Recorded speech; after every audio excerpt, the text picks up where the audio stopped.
What's going on, everyone? John Matrix here. Hope you're all having yourselves a wonderful day, wherever you're at, whenever you're watching this. We're going to be jumping into a Warhammer Fantasy video here today by Wizards and Warriors. We're going to be checking out how Sigmar united the human empire Warhammer Fantasy lore documentary. So, links will be down below in the description as always to the original video here without my commentary and reaction into Wizards and Warriors channel. So please do me a favor, if you enjoy this video as we go through it, be sure to go over there to his channel, give it a like, and while you're there, be sure to check out his content and see if there's anything you like. And if you do, show the man some love. Hit that sub button on his channel. Check out his Patreon if he has one, any other kind of way to support him if you want to take that support to the next level. But yeah, let's jump into it here. So again, how Sigmar united the human empire, Warhammer Fantasy lore documentary by Wizards and Warriors. Looking forward to jumping into this one.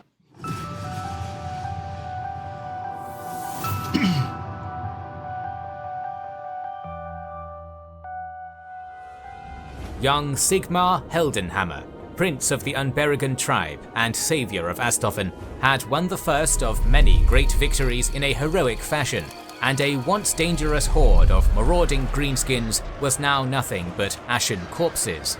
But there were far greater deeds to be done, and many more adventures to be embarked upon before Sigmar could create his empire and take his place as the greatest human ever to exist. Welcome to the Wizards and Warriors channel. Join us on this epic journey as we follow the ancient history of Warhammer's fantasy world, Sigmar's blistering ascent to prominence, and how he united the empire. Soon you'll get the chance to play the countless campaigns of the Warhammer universe yourself in the upcoming game Total War Warhammer 3, the great sponsor of this video, releasing February 17th.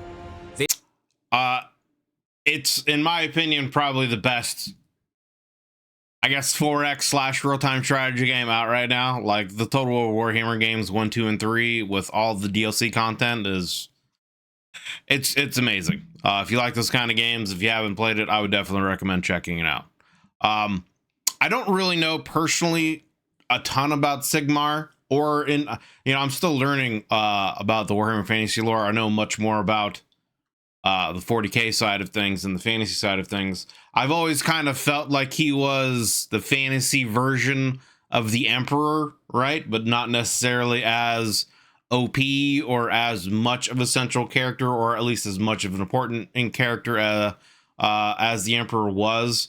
I do find it interesting, though, that both in the 40k universe and in excuse me, the fantasy universe here, like, two of their greatest the greatest battles that both of them had achieved were against the orcs.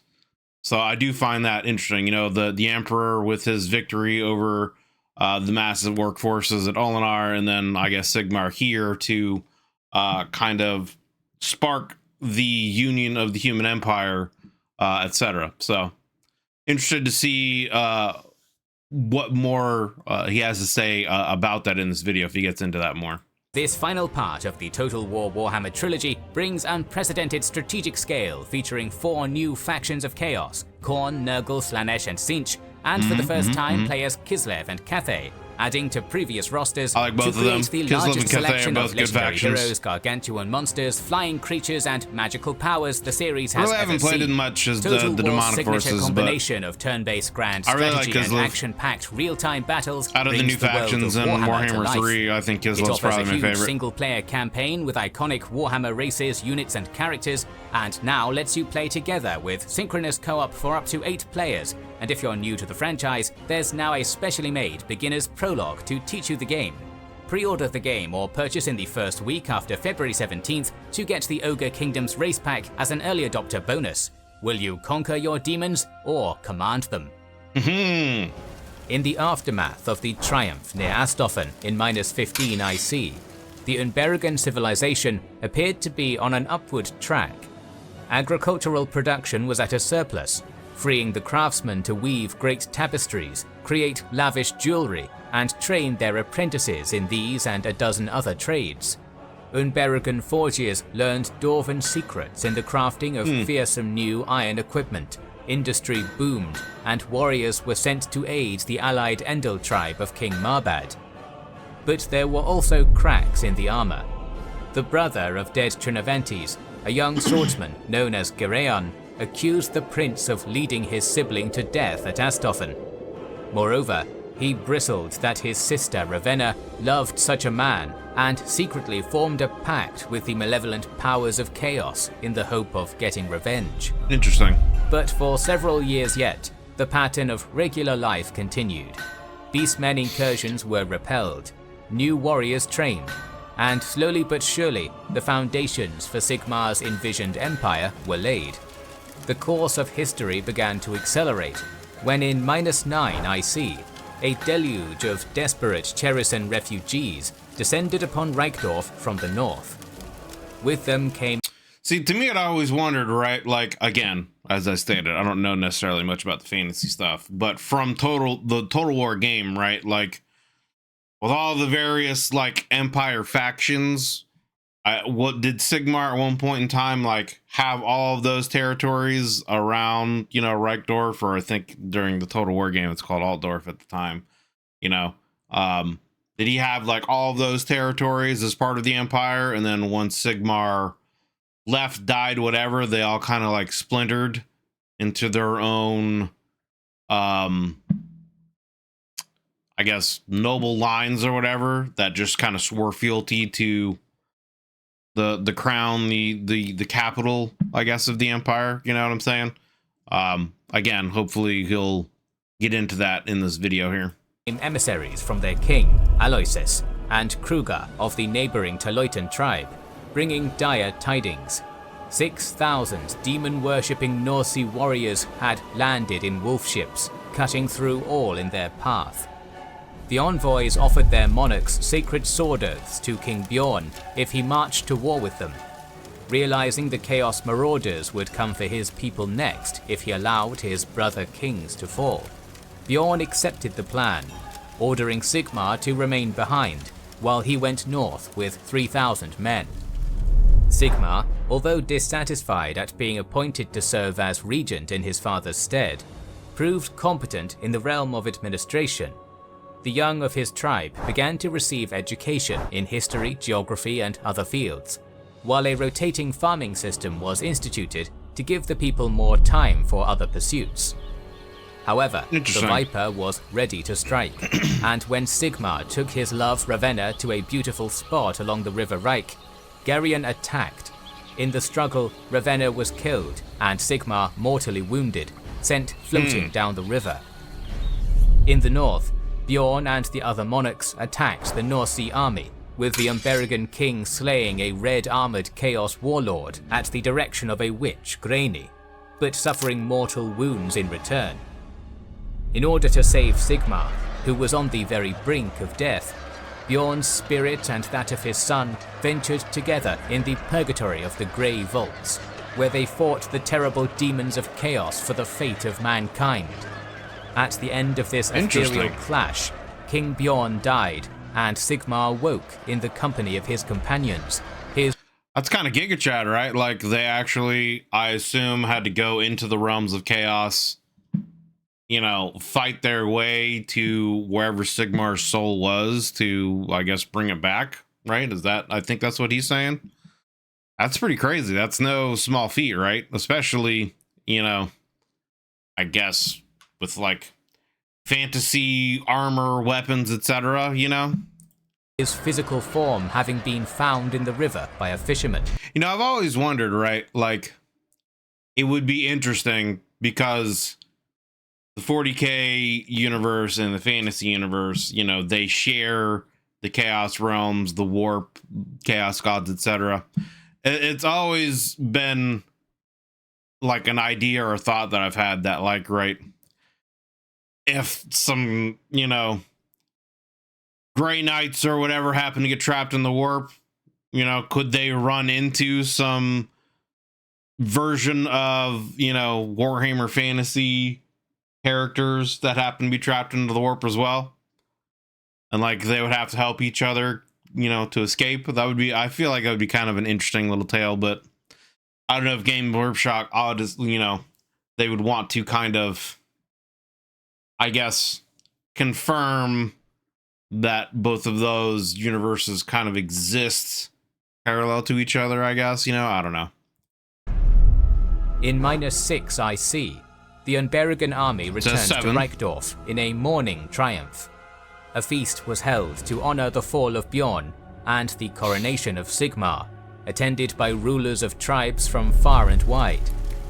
Among their number was the trident-wielding warrior queen of the Asaborns, Freya, Krugar of the Telutans, Marbad of the Endels, Aloysis of the Cherusans, and Kurgan Ironbeard of Karazek Karek.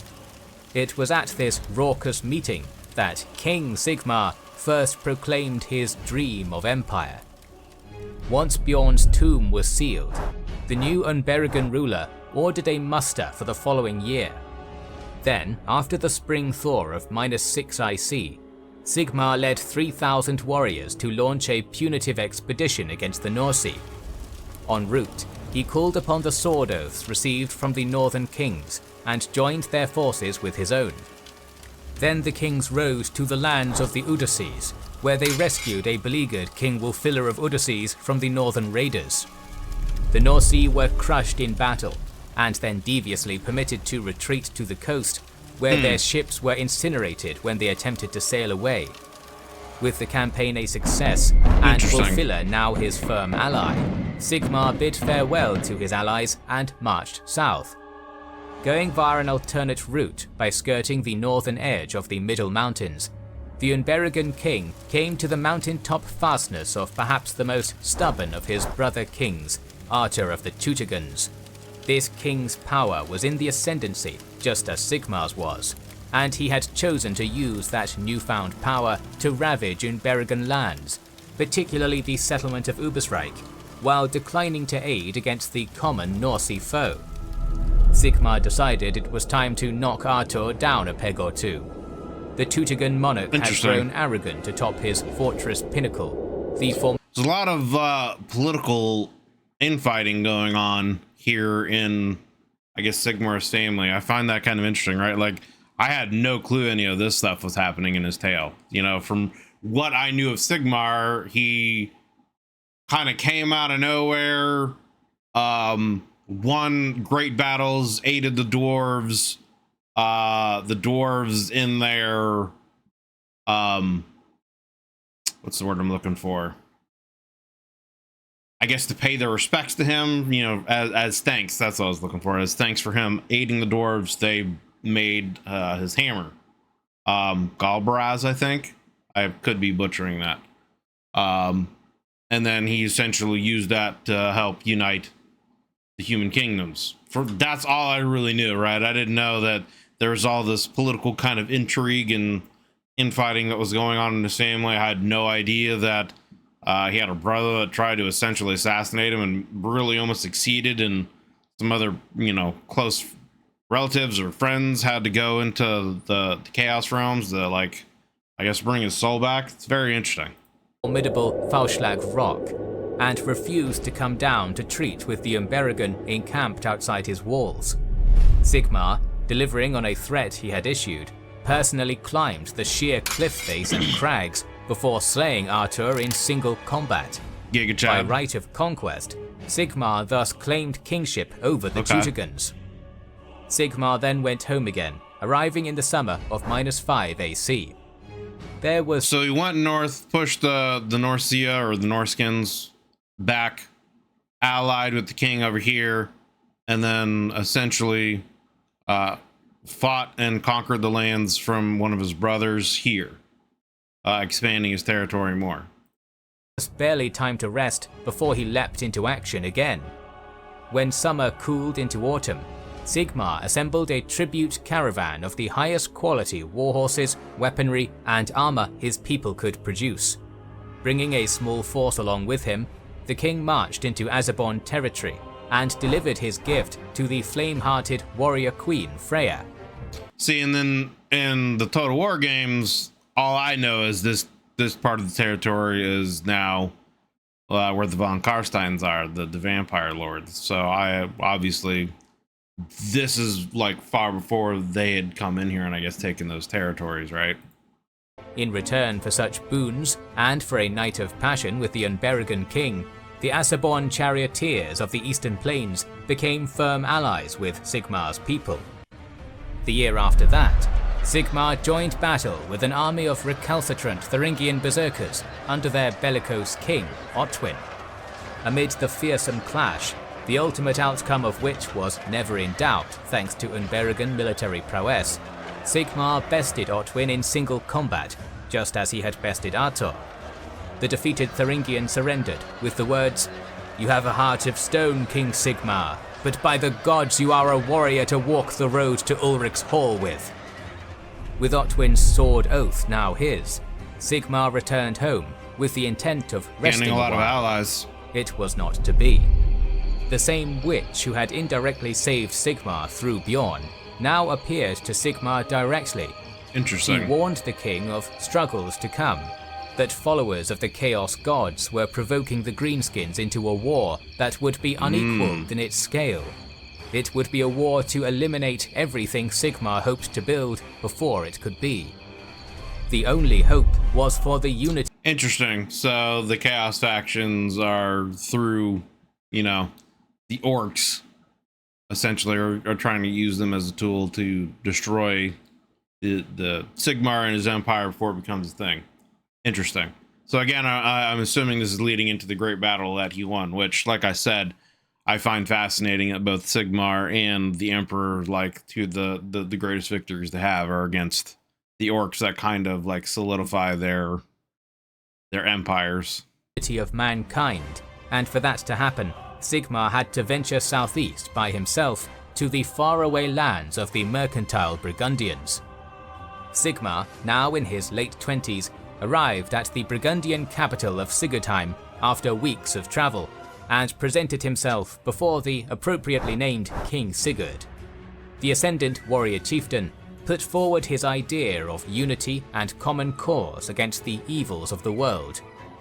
Wily and always in the market for profit, Sigurd requested Sigmar's aid to rid his kingdom of a truly ancient evil, a monstrous dragon ogre, Skaranarak, a colossus of the primordial world. If the Unberigan king succeeded, all the better. If he didn't, that was the removal of a possible rival. True. But when Sigmar ventured into the mountains and confronted Skaranarak, he smote the malicious creation with Galmaraz and put an end to its evil forever, fulfilling his part of the oath. Sigmar's reward was yet another step towards the unification he so desperately desired for the race of man. And he's doing it pretty quickly too, right? Like, he took the territory from his brother. He's, gained several allies around him. So I think this is all happening in the course of a year, he said, right? Not only did Sigurd offer his sword oath in thanks, but so did the rulers of the two tribes over which he held suzerainty, Marcus of the Menegoths and Henroth of the Merigans. By the time the Unberigan king reached Reichdorf, now a city rather than a mere town, in late -3 IC, the Greenskins were already on the march. Ostrogoth lands of King Adelhard in the northeast were being laid waste, while the Merigans and Menegoths were besieged in their great holdfasts by orc armies, who rampaged across the southeast with impunity. Realizing that Greiner's foretelling had been true, Sigmar raised forces from his brother kings and launched a campaign in the east. At last, in -2 IC, he confronted a great greenskin host at the Battle of the River Ava, halting its brutal advance at the cost of 10,000 warriors. That was just the beginning. In our next episode, we will see how the war against the orcs and the Battle of Blackfire Pass unfolded, so make sure you have subscribed and pressed the bell button. Please consider liking and sharing. This goes a long. Alright, so I mean, that's kind of like the start of the tale of Sigmar here, with him uniting the empire.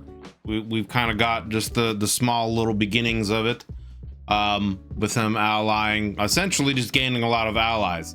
Like I said, it's interesting. I had no idea that he had so many different brothers, and there was so much kind of, I guess, political intrigue and fighting going on in his family. You know, him essentially almost being assassinated and needing the help of others, you know, to I guess bring his soul back out of the realms of chaos. Like, that's all very fascinating.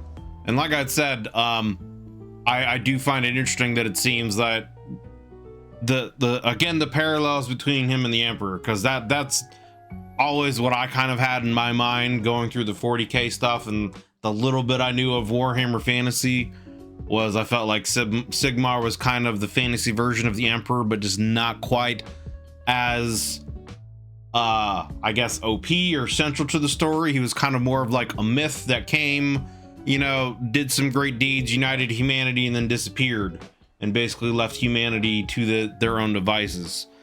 I always kind of had my own personal headcanon of like Sigmar actually was the Emperor in ancient times, and this is one of the incarnations that the Emperor used to kind of you know, shift humanity, their future in certain directions without necessarily like you know, I guess at the time feeling like it wasn't the right time for him to really like step in and truly take over kind of a situation. You know, that's kind of my headcanon, right? My headcanon is that the fantasy universe is just a very distant past leading up to the 40k stuff, but you know, that's just my personal headcanon. I know that to my understanding, Games Workshop has really said they're separate universes with just you know, the only similarity being the chaos factions, etc. But anyway, so yeah, I look forward to hearing about this great battle against the orcs,